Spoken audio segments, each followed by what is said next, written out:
Hi everybody and welcome back to another Legends of Runeterra video and gameplay. Obviously, the patch update is tomorrow where we're getting Aphelios, the new champion, and they just barely released this today.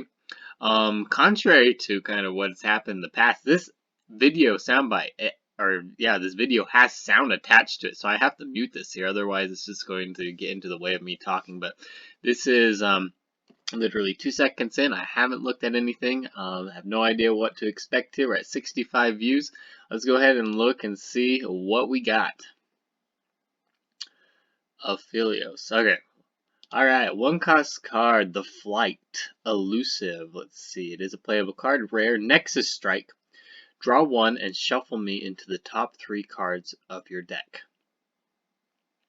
Draw 1 and shuffle me into the top 3 cards of your deck. So this reminds me of the Shadow Seer, is that what it is? The 2-cost from Ionia that replicates itself and then puts itself into your hand, but it's ephemeral. This is not ephemeral. The Flight, Elusive, Nexus Strike, draw 1 and shuffle me into the top 3 cards of your deck. So I think you will retain the card, or does it leave? Draw 1 and shuffle me. I don't know. This is kind of weird. I'm not sure if it creates a copy and puts it in. I don't think it does. I think this just is taken out of your hand and then is replaced into your card into your deck, which is interesting for sure. You get value out of it from the draw, but then it is taken away from your hand, so you can't block with it or anything. So very interesting. It's elusive. 1 health, which means it can be taken out by things like Go Hard, Vile Feast, Make It Rain, all that sort of thing. But that is a little bit less prevalent in the meta at the moment. So early on in the game, this might be able to generate some decent value for you. It's kind of hard to say actually without being able to play it and without knowing how the meta is going to respond to Aphelios and with all like the card buffs and changes. So right now it seems very interesting, an intriguing card for sure. Alright, a 2-cost card, the Sky Shadows. This is another unit. When I'm summoned, refill 2 spell mana if you behold a Nightfall card. So very similar to the Astute Student, I think, from Piltover and Zon, a 2-cost card as well. That is just generic. It just fills your mana by 2 when you play it, right? So very similar. The difference is that card is 2/1, this card is a 3/1, so there's a little bit more pressure early game with this card for attacking. So I wonder if this is going to be more of an aggressive early game sort of archetype. We'll see. When I'm summoned, refill 2 spell mana if you behold a Nightfall card. So yeah, you gotta behold. Works in Nightfall decks, and you get restored mana. So pretty easy condition, especially if you build around it. I think this card could find some use. It may be actually very good. So what I'm thinking of here is the Insightful Investigator, right? Could synergize very well with something like the Insightful Investigator, where it synergizes with 2-cost cards, and this card is going to refill your mana as well if you've got a Nightfall card in hand. So that seems like it could be actually a pretty cool combo piece in that sort of deck, refilling mana, giving you more value and that sort of thing. So kind of cool. Could synergize with card draw in other fashions as well. I'm not really sure. Haven't had enough time to think about it, but this could definitely be a combo piece for a deck that gives you unlimited, mana and with two drop cards. All right, 4-cost cards. So Aphelios, of course, is a 3-cost. A 4-cost card, we got the Fangs. This is a 3/2 with Lifesteal. Play. Invoke a celestial card that costs 3 or less. Alright, so we get multiple things here. So this kind of reminds me of the Deadbloom Wanderer. It kind of reminds me of the Doom Beast. This card has the same stat line as those two. It's a 4-cost with Lifesteal, except you get kind of extra cards out of it, right? Because you're getting the Invoke, and you're invoking a celestial card that costs 3 or less. So very similar to the Spacey Sketcher. We're in the same card pool with those cards. 4-cost is it? You don't have to discard. This is kind of hard to evaluate as well. Coming out at 4, it may be a little bit too slow at that point in the game. invoking a celestial card that costs 3 or less. This definitely could synergize with something like Zoe and provide a little bit more sustain. Decent buff target. Invoke a celestial card that costs 3 or less. It's probably okay.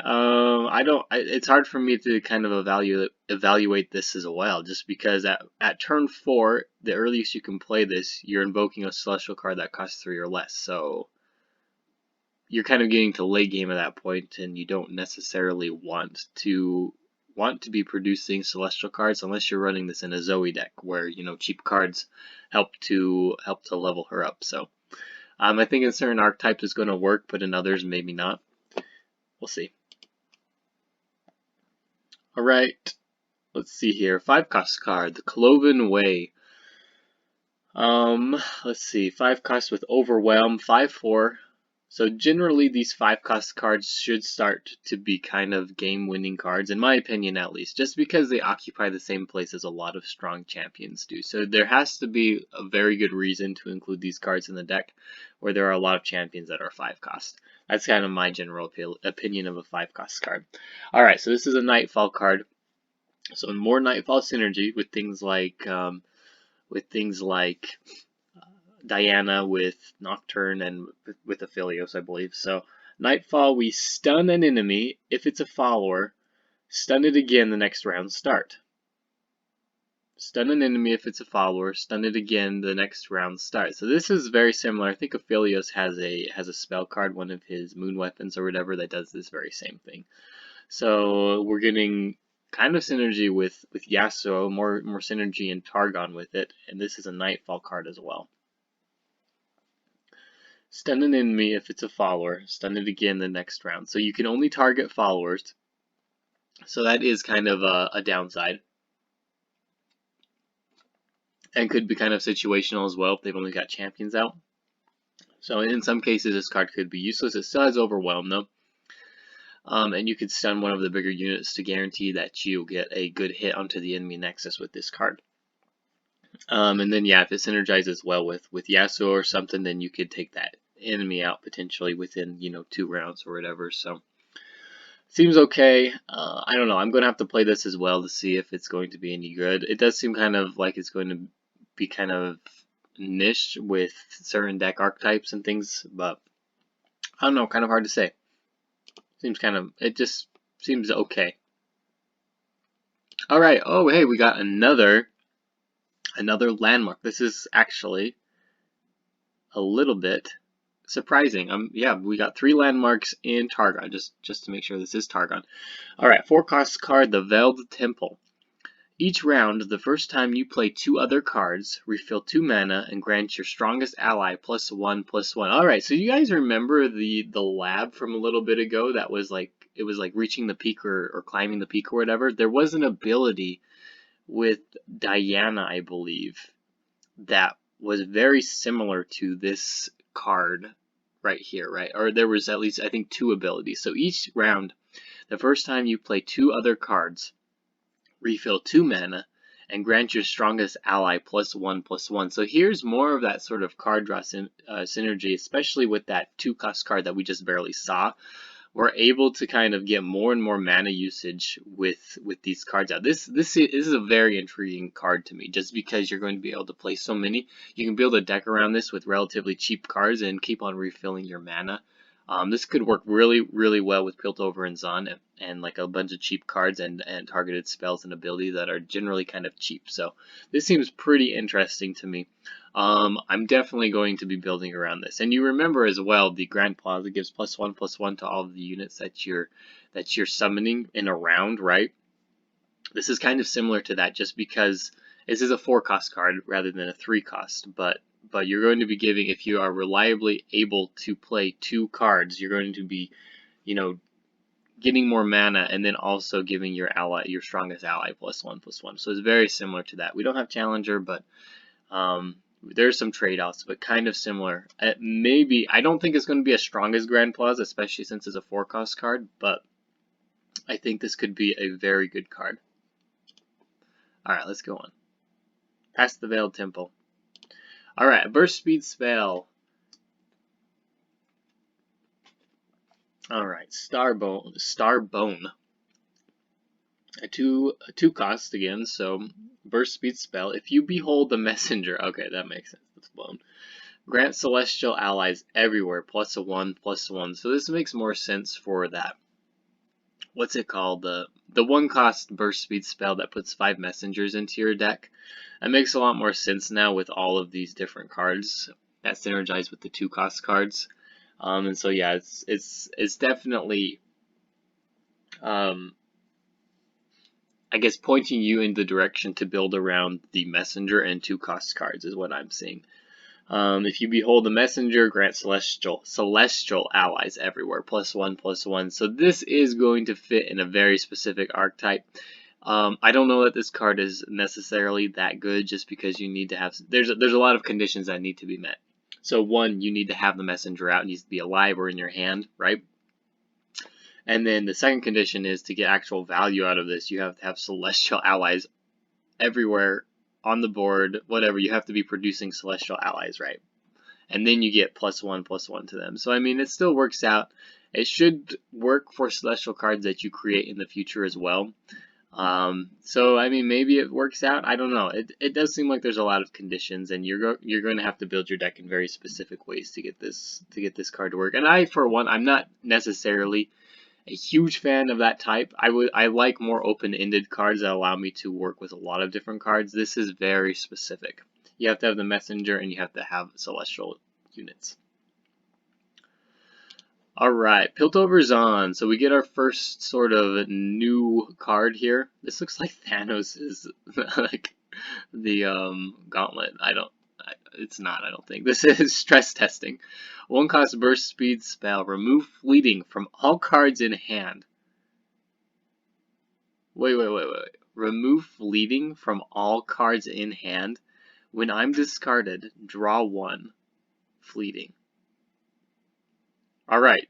Wow. Remove fleeting from all cards in hand. I think that's permanent. Remove fleeting from all cards in hand. When I'm discarded, draw 1 fleeting. Alright, so this has discard synergy, but this, holy cow. Am I like... Wow, this could be a super good card. So this could be a good card for like Chief Mech and a Zevi. I see this as a potential card for Twisted Fate and his pick a card. This works with Pool Shark. This could be a really good card. It's a one mana too, and it seems like the buff is permanent. Now it is sort of conditional, right? So you do also, kind of like the last one, need to build this around certain decks, and you can only really use it in certain situations to get the fleeting cards in hand. But where it has this when I'm discarded, draw 1 fleeting attached to it as well, it's got multiple uses, right? So you're not pinned in to using this card when there's only fleeting cards in your hand. You can use it as well to as discard fodder to, you know, draw you more cards. So this works with Twisted Fate in multiple ways, right? This is actually very interesting, and it draws it that round too. Just so you know, when I'm discarded, draw 1 fleeting. So this is like burst speed level up for Twisted Fate potentially. Wow, I think this is actually a pretty darn good card. I'm excited to use this one. This one seems actually really good. Super excited for this card. Chief Mech and Zevi, like I said, you can keep your cards in hand if you want.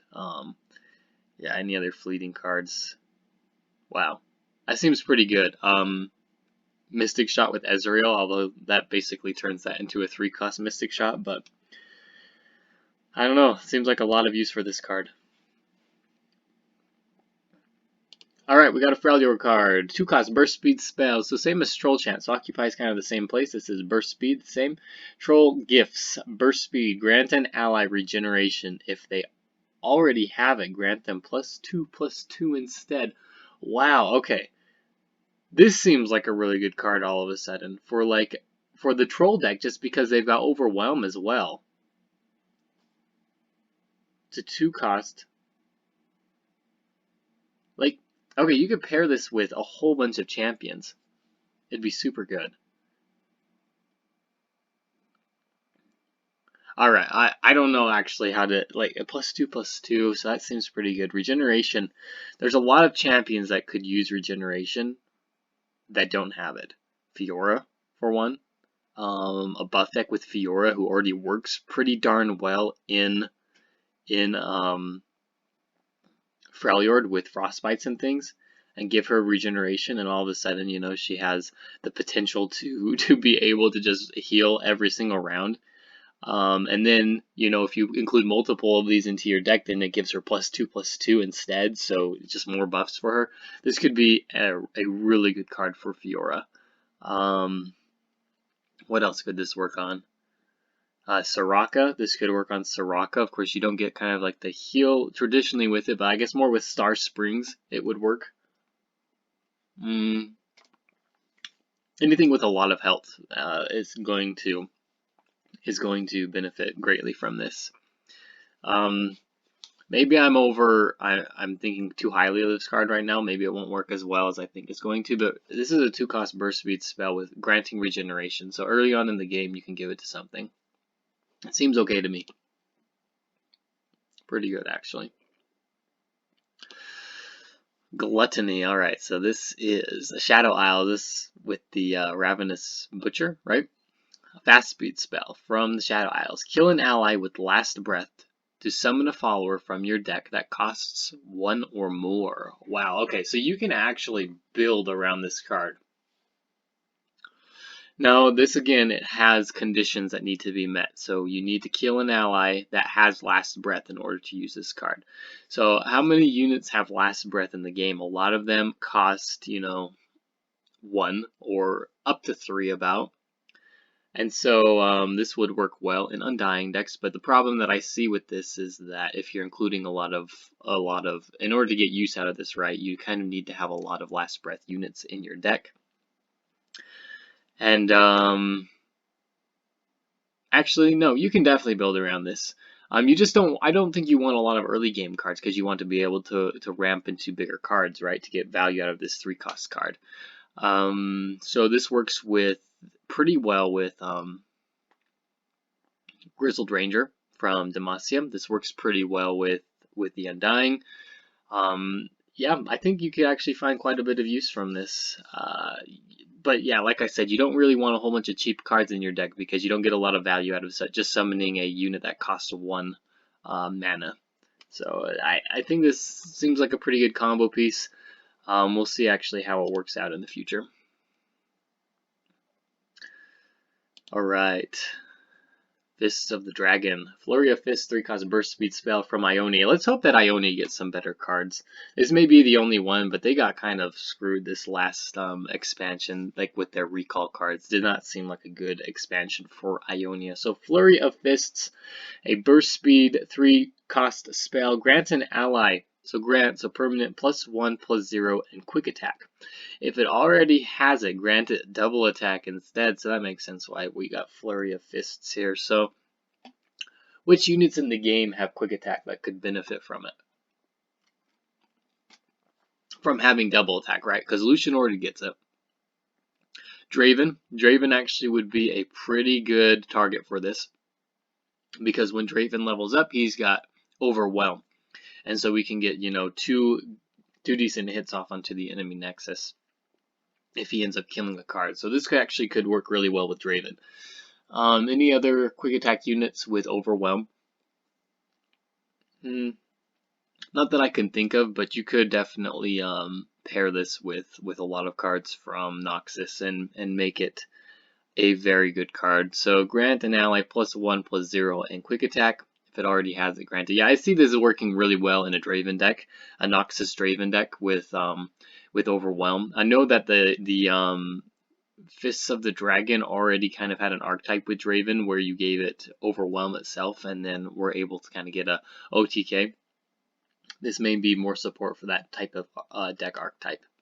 I'm sure there's other things that we could use with this as well, like with Challenger and things. So, alright, here we are getting a Bilgewater card, Powder Pandemonium, a 4-cost slow speed spell. So very similar to Monkey Business, a slow speed spell. Summon a Powder Monkey and give a random enemy vulnerable this round for each time you've activated Plunder this game. So it is not a permanent vulnerable, so keep that in mind. Summon a powder monkey and give a random enemy vulnerable this round for each time you've activated plunder this game. Alright, so this is definitely kind of a late game sort of. This is a plunder combo piece card. Interesting. And you get as many powder monkeys and as many units with vulnerable as you have plundered in the game. So is this supposed to be a finisher card from Bilgewater, or is it a meme card? You know, I think this could honestly work okay in a powder monkey deck in like a with the prankster burn and powder monkey. This could definitely work in that sort of archetype. You get to the end of the game, you've got prankster out, you summon, you've plundered 5 times the game, and then summon these, get 5 powder monkeys invulnerable. That's 10 damage guaranteed, right? At least 10 damage guaranteed with the prankster and the powder monkeys all out. So maybe it's good. I don't know. Seems like a meme card to me, but it could be pretty fun. Alright, Noxus, a 5-cost slow speed spell called Wild Claws. An ally strikes an enemy. If it has Overwhelm, deal excess damage to the enemy Nexus. Alright, so this I guess the easiest way to explain this would kind of be Lux's spell. What's it called? The Blinding Light. I can't remember. Anyway, where it's the 0-cost spell that Lux produces, and you deal damage, and then any damage that is excess than 4 damage, right, is dealt as overwhelm damage to the enemy Nexus. So very similar to that. An ally strikes an enemy, so they do not get hurt back. This is very similar to how Arl the Tracker, how that interaction works, where they just strike, right? So an ally strikes an enemy. If it has Overwhelm, deal excess damage to the enemy Nexus. So this is another combat strike card, actually. So this could work with dragons. Not that there are dragons with Overwhelm, but maybe you could grant it to them. Make possible like Noxus synergy, because there are now like a few strikes from Noxus that would work well with dragons. I think you got Whirling Death and now Wild Claws, so maybe you could attach some Overwhelm synergy with dragons and get some massive damage. I don't know, but it counts as a strike. It's interesting, at the very least. I don't know that we're going to see a lot. This is an epic card, so keep that in mind too. Epic cards have traditionally not been very good. It is a slow speed spell, maybe a lot of interaction here, but like if you get Darius out and you strike, a unit with 1 health, you're going to be dealing a ton of damage at the end of the game to potentially finish off the game. So this could be a one-off finishing card. I don't know, maybe better than I think it is. It's hard to tell. It is slow speed and 5 cost though. Alright, here we got a Demacia card. Molten Breath, so this is more dragon it looks like. 6 cost, slow speed spell. This is a rare card. An ally with Fury strikes the 2 weakest enemies. Do you decide which ally strikes the 2 weakest enemies? Or is it just saying that there's a condition that you have to target an ally with Fury? I don't know. This could be like a random dragon that has to strike. I'm not sure how this works, to be honest. We're going to have to wait and see, I think. An ally with Fury strikes the 2 weakest enemies. So we do have a condition in this card, which makes it a little less reliable. Maybe a one-off in a deck, but I doubt you're going to include 6 unless you have a way to reliably make sure that dragons survive and that they're out. Otherwise, this card is completely useless. But the strike is interesting. So again, they do not get hurt back. You're striking 2 enemies.